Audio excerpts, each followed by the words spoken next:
Hello po. Okay, maghati-hatian na po sila ng property. Ilan taon ka na ba, Joanna? 20 po. 20. Gusto ko nandoon ka kapag nagkaroon ng hatian sa property, maging involved ka. Okay? Ikaw lang ba nag-iisang anak nila? Dalawa po kami. Okay, kayo mga anak nandoon pag nagkaroon ng hatian. Pwede pong pakausap kay Papa? Sige. Pa, huwag niyo nang huwag niyo nang ibenta yung bahay. Anak, yan ang magiging kuha ko, anak. Ang gusto ni mama mo, sa kanya mapupunta lang. Hindi naman pwede, anak. Huwag niyo nang ibenta, Papa, kahit ibigay mo na lang sa amin ni JM. Hindi, yun na lang ang kuha natin, anak, para pag ako, gusto ko na rin umuwi, anak, ng Pilipinas dahil hindi ko na kaya.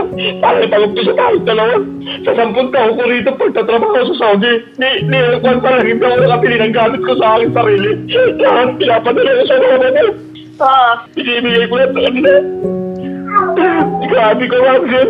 Grabe ka ginawa mo sa akin. Sa 50 mil na buwan na pinapadala ko sa'yo. Sabo dinadala. Ito lang ako nakuha sa'yo. Hindi ako napagpadala sa'yo. Ito sabihin ko pa sa'yo. Nagpadala ako ng 157 to 5 September. Sabihin nyo, hindi nyo nakuha. Ano klase kayo? Nakikialam kasi si Mama Linda sa mga kwan natin. Away natin kaya ganyan eh. Napakabait po natin ang biyanan ko na yan. Alam ako bakit naging ganyan ang ugali niya. Ibenta na lang natin yung bahay na yun, anak.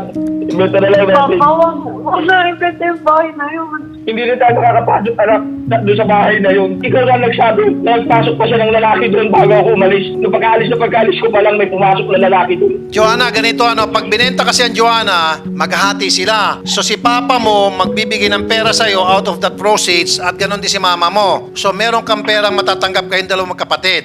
Okay? At yun ay pwede nyo naman gamitin negosyo or pwede kayong magbili ng property. Okay? Pagbigyan mo si papa mo rito kasi siyang nasasaktan ng gusto, bukod sa'yo.